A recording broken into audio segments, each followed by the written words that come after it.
So what do you think? I think possible. Smell like a low mileage. So low mileage Volvo smell.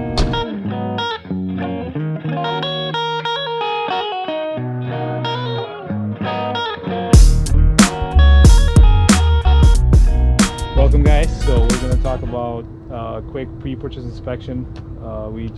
We have a truck here that was purchased recently for by somebody that and we were just looking at the truck and trying to find things that look odd and are weird, questionable For sure. painted. So we're gonna do a quick walk around, and it is a Volvo, I know, but we'll get to different trucks. But this is particularly, hopefully we can pull out different information and different stuff. So this one is 15, I believe, 2015. yeah, Volvo D13. Mileage on it 450. the mileage is 450. 450. Okay, and it's an I-shift. It's 450. So it's a 2016. So what came out in March? yeah. So it's still still V15, yeah. Yeah. But the title says 16. Does it? Yeah. All right. The first thing we've noticed was The green paint. yeah. Nice and fresh paint. What does that mean? Somebody's trying to hide something here. Also, you can see that the head wasn't removed. You can still see the old paint on there. Let's see. First thing that I noticed once I opened up the hood was these AC lines not being secured properly. Hoses not being routed properly. Hood shock is not mounted here. Not mounted properly.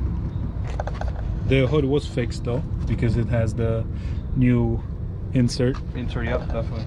Once you look at the bottom, you see new U-bolts on the steer axle, brake chamber, slack adjusters on both sides. Let's check the other side. Yeah. Let's see what's up. What are we seeing here that's not? What do we want to see? Again, we got the new steer U-bolts, chamber. I don't know. Look at the wheel. Yeah. Look at the rim. Yeah. So it's just a quick. Oh, let's just throw this on there together. Yeah. the paint. But look at the oil leak right there in the back. Yeah. I don't know. Maybe it's too bright. No, it's fine. It's good. You right? can see it now. Yeah. So obviously the head is leaking, or the valve cover gasket's leaking on it. Oil filter housing. That's look at that. That wasn't replaced or wasn't painted. It is a common issue, but it's still it could be addressed. Yep. Something to look out. Well, there's actually an issue going on with that. We have codes for the thermostat and the piston cooling solenoids. Open circuits. They're not plugged in. Well, they don't even exist on this housing. So that's not the housing that was supposed to be used on this? Used on this truck, correct? The harness, they're just zip tied. They're probably just hanging around. What is that housing from then? Look at this. It says? Yeah. So they're just What's that housing from an older engine that didn't D12 or that's what I want to know is like what engine they grabbed it from, or was right? it D13 that didn't have those? Could be an earlier the first gen D13. Yeah. Let's move on to SCR and DOC and DPF, and that hasn't been touched for a long time. For a long time. You can see all that rust right there. Yeah, you can. Nothing was been serviced in this area. No, the gaskets are old.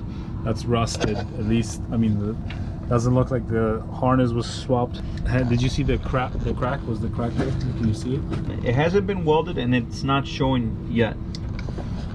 Okay. It also has sometimes it's on the bottom too. No. On the bottom, on the outlet. Yeah. Well, more than likely you'll see it on the top on these. I don't think I've ever seen one on the bottom on these. I think I have. That's why I said it, because I did see it in one of ours we had taken apart. Maybe I was wrong, but here, I don't know. I mean, nothing crazy. Nothing crazy, right? Nothing crazy. It looks like just some parts are new, some parts are old. That, you know what I mean? It has. So what threw the red flag in the back? Like that pretty much threw a red flag for the whole truck. We have all new U-bolts on all three axles. All new U-bolts, all new brake chambers, slack adjusters, tires. You know, they're trying to make it look good for the customer. Say, oh wow, this guy dumped a lot of money into the truck. But in reality, it looks like these axles were swapped for older ones. Let's say off an 08 or whatever the year maybe. That is interesting. You have loose brackets up in the back. They are recaps. So even simple stuff like this. If they were gonna make it nice for the customer, they would have put these new airbags. But the airbags are not, that doesn't make sense. Some parts are old. That's why it feels like they were swapped. Because if they were making it look good, right, they would swap everything or paint everything. Paint everything, yeah. Right. See that? You saw that? Did you see the crack over there on the airbag? Yep, the pedestal. That's a violation. That is a violation. Yeah. You had a couple of those. Yeah. No violations. I swapped them before you told me you would tape them up. Do you know why it happens, right? Well, like not here, because that's here. Something was hit, but here when you have when you pull back up sometimes to things, dolly, when you have a dolly, or when you back up to, it just hit in cracks. But oh yeah, that's also a giveaway right there. Look at these. A nail. What, you mean that's not how it's supposed to be? Look at that. That's not how it's supposed to be, really? So something was definitely going on. You want to touch on what we saw when it was hooked up? Because I don't know if we talked about it. I mean, you did talk about it. It's not picking up sensors and weird. So all the modules are reading the same good number. So ECM, ACM, cluster. If there was a possible engine swap, they did it smart. They did it the smart way. Because even on the valve cover, you have your VIN number, and it does match the cab, frame, everything. Right here, that's your VIN number right there, 939898. And I checked on the frame, and that's what you got right there.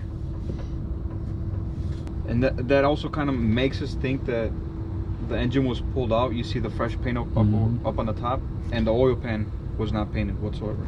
And nothing else was painted. If you were painting it here, you would have seen overspray. Overspray, yeah. Right. So take a look at the oil pan. Look at that. It's old paint. Yeah. You would definitely see overspray. On look at the flywheel housing is nicely painted from the bottom. Yeah. So what do you think? I think possible engine swap, and then the axles. Yeah, but what do you think about the truck? Good buy or no buy? Obviously, we'd have to come up with a price, but with current market prices. Oh, that's another thing. Look at the air compressor; it's missing a bolt. Yeah. And an easy spot to get to. You know, yeah. Sometimes they on the engine side they would have it missing, but here. But this right here, you have all the access in the world. But definitely, I would say a bad buy. Unfortunately, we wouldn't buy it. No. So some of the red flags, that 15 D13. The mileage was way too low, 450. I mean, yeah, for a 15. It is. It's kind of low, but so we would have to dig in a little bit more to see, as far as ECM, what really happens, like because it feels like it's Pandora's box. If you start fixing electrical things, it's just gonna keep piling up. This is not a project for you, and we wouldn't probably touch it, just because not only time constraint, but this is not something that I would want to start digging into, because it could turn out to be an ugly project, and it's going to be expensive. Yeah. So there's a lot of trucks out there being sold. People get everything that they possibly can up for sale. This seems that it was rushed. Yeah, and definitely. Somebody wanted to make money, or they had a problem that nobody wanted to buy before, maybe, I'm guessing. But now all of a sudden, market's hot, everybody's buying stuff. And what could be another scenario? I mean, you have another 2015. This is an iShift. The other one, let's say he had a manual. iShift was giving him problems. There you go. Engine had low mileage. He swapped that into the other one. The one with the higher mileage possibly came into this. There's could be, because that engine had to be out. But if it was, why was it out is the big question. Why was that engine pulled out? That's a good idea. Maybe they swapped it from a different truck. They had two trucks. They put, out of 2-3 used trucks, they put one truck together. They got tired of dealing with the iShift. Oh, who knows? Yeah, grab the other engine. Yeah. The ECM, I mean, we have to, the mileage is, it was the ECM mileage, yeah. So it is low mileage. So, but it could be low mileage because it was also sitting a lot. they could have just swapped an ECM on this engine, and this engine can have a lot more miles than it really does. Yeah, so red flags, Volvo D13, do thorough inspections, check everything, bring a tech, Pay that pre-purchase inspection. pay that pre-purchase inspection, find trusted guys. So thank you guys for watching, subscribe, share, and we'll talk to you soon.